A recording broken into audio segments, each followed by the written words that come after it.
갈릴리 호수는 요한의 어린 시절부터 그에게 익숙한 곳이었다. 매일 아침 해가 수평선 너머로 떠오르기 전 차가운 물 한 개가 호수 위를 감싸면 요한은 아버지 세베대와 형 야고보와 함께 그 물을 손질하며 새로운 하루를 준비했다. 바람이 불어오는 호수의 잔잔한 물결 소리는 그에게 어릴 적부터 자연스러운 배경음이었고, 어부로서의 삶은 마치 태어날 때부터 정해진 운명처럼 느껴졌다. 요한은 아직 어리지만 이미 물고기의 습성에 대해 많은 것을 배웠다. 그는 어느 시기에는 그물이 더 잘 차고 어느 때에는 고기가 없다는 사실을 알았다. 바람의 방향과 물결의 흐름을 살피며 그는 매번 최선의 자리를 잡기 위해 노력했다. 그런 생활은 힘들었지만 고된 노동 속에서도 그에게는 어부로서의 자부심이 있었다. 아버지의 기대에 부응하려는 마음도 그 자부심 속에 자리하고 있었다. 그러나 요한은 종종 자신에게 더 큰 의미를 주는 삶을 상상했다. 고기를 잡는 일도 중요한 일이었지만 매일같이 반복되는 일상 속에서 요한은 깊은 내면의 갈망을 느꼈다. 그의 영혼 깊은 곳에서는 다른 무언가를 원하고 있었고, 그 답은 호수 저 너머에 있을지도 모른다는 생각을 떨칠 수 없었다. 요한의 가정은 갈릴리에서 어느 정도 이름난 가문이었다. 세베대는 어부로서 성공적인 삶을 살았고 그의 어선은 갈릴리의 어느 집보다 컸다. 고기잡이로 번 돈은 가족을 먹여 살리기에 충분했으며 요한과 야고보는 부족함 없이 자랄 수 있었다. 어머니 살로메는 그들의 삶 속에서 중심을 잡아주는 존재였다. 그녀는 가정을 돌보는 데 헌신적이었고 아이들에게 성경 말씀을 자주 가르쳤다. 세베대는 아내와 자식들에게 무뚝뚝하게 보일 때도 있었지만 내심 가족을 매우 사랑했다.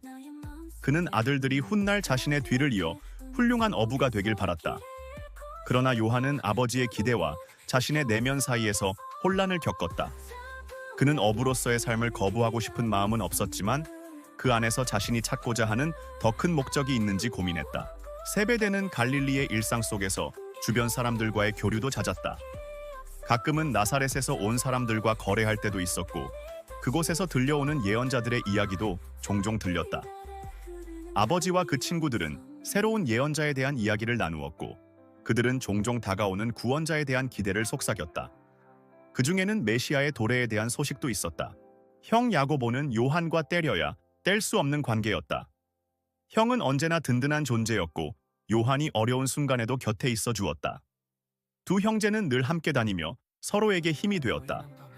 야고보는 요한보다 나이가 많았지만 요한의 생각과 고민을 이해하고 존중해 주었다. 야고보는 아버지 세베대의 성격을 닮아 강하고 침착한 성격을 지녔다. 그는 말보다는 행동으로 보여주는 사람이었다. 요한이 의심하거나 두려움을 느낄 때면 야고보는 과감하게 나서서 동생을 이끌었다. 그러나 요한은 형이 가진 강한 외모 뒤에 숨겨진 그와 같은 깊은 내면의 고민을 때때로 엿보았다. 형도 가끔은 자신이 하는 일이 삶의 전부가 아니라고 느끼는 것 같았다.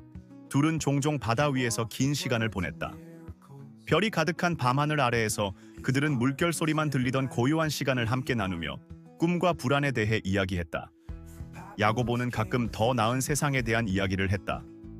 그는 메시아가 오면 세상이 변할 것이고 그날이 오면 그들의 삶도 바뀔 것이라고 믿었다.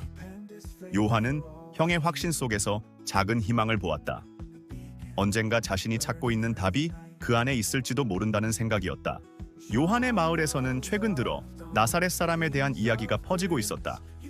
사람들은 예수라는 이름을 자주 거론하며 그가 병자를 치유하고 놀라운 말씀을 전하고 있다는 소문을 퍼뜨렸다. 요한은 이 소문을 처음 들었을 때 단순한 소문이라고 생각했다. 그러나 시간이 지날수록 예수에 대한 이야기는 점점 더 구체적이었고 그는 그 소문을 무시할 수 없게 되었다. 특히 어머니 살로메는 예수님에 대해 크게 관심을 가졌다. 그녀는 아들들에게 이 사람은 단순한 예언자가 아니다. 어쩌면 우리가 기다리던 메시아일지도 모른다고 말했다. 그 말이 요한의 마음에 울림을 주었다. 어머니가 말하는 메시아는 단순한 정치적 지도자가 아닌 세상을 새롭게 할 구원자라는 생각이었다. 그리고 어느 날 예수님이 직접 갈릴리에 오신다는 소식이 들려왔다.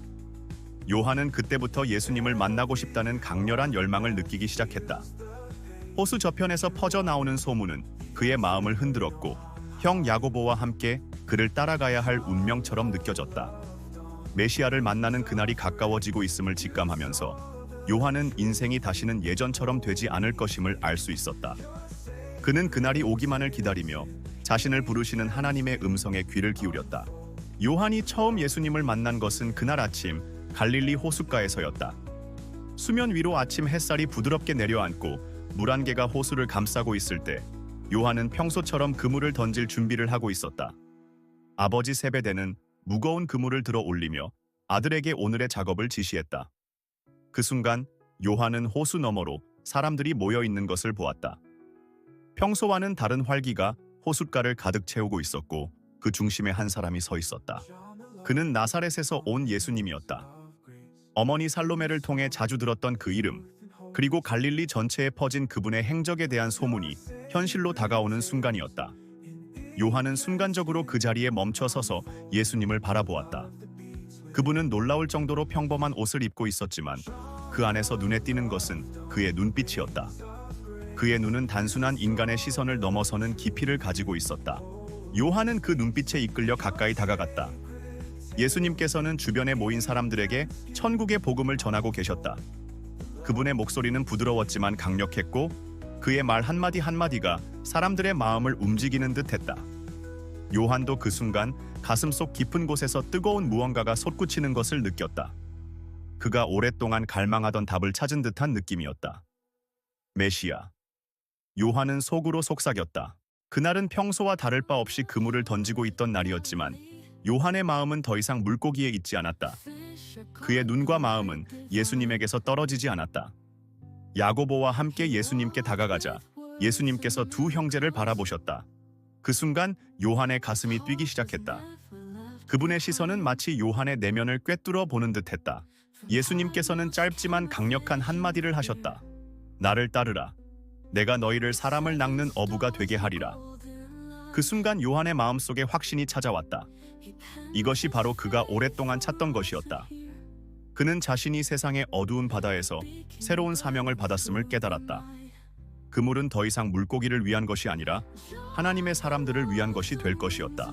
아버지 세베대는 놀란 눈으로 요한과 야고보를 바라보았다.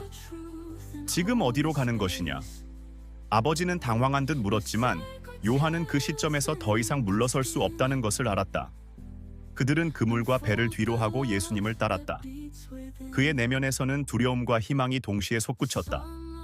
낯선 길로의 첫 발걸음을 내딛는 것은 쉬운 일이 아니었다. 그러나 그는 이 길이 하나님께서 인도하시는 길이라는 확신이 있었다. 그물을 버리고 따르기까지의 결단은 그에게 평생 남을 중요한 순간이었다.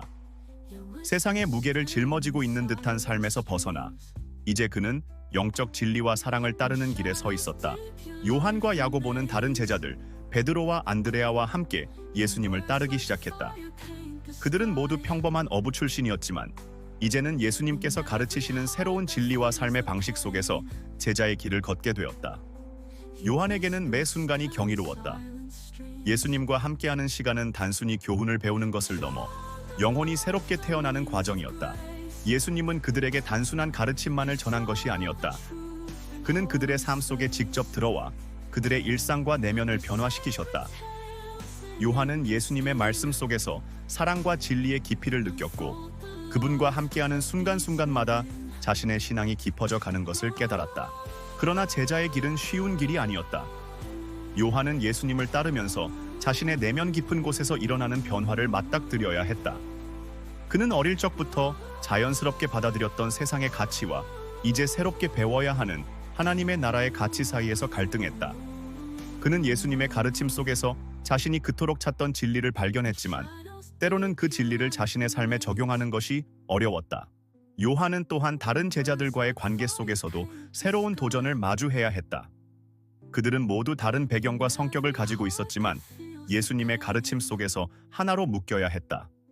그는 베드로의 강한 리더십과 자신의 온화한 성격 사이에서 균형을 찾아가며 자신이 가진 역할을 발견해 나갔다.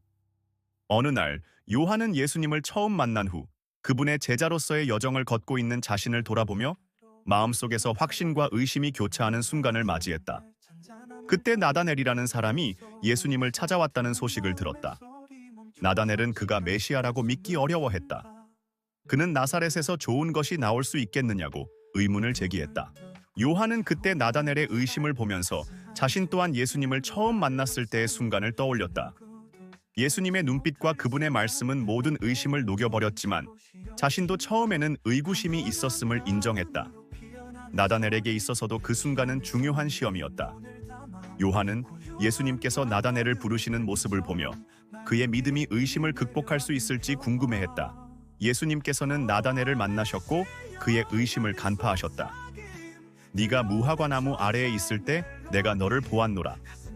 이 말씀에 나다넬은 충격을 받았다. 그는 예수님께서 자신을 이미 알고 계셨음을 깨닫고 즉시 당신은 하나님의 아들이시오 이스라엘의 임금이십니다 라고 고백했다. 요한은 그 순간 자신의 믿음이 더욱 굳건해짐을 느꼈다. 예수님은 사람의 내면을 꿰뚫어 보시는 분이었다. 요한은 자신도 예수님과의 만남을 통해 변화를 경험했듯 나다넬도 그분의 능력 안에서 새롭게 태어났다는 것을 알았다. 그들의 믿음은 함께 성장하고 있었고 요한은 예수님의 곁에서 이 믿음의 여정이 얼마나 위대한 사명으로 이어질지 기대에 차 있었다.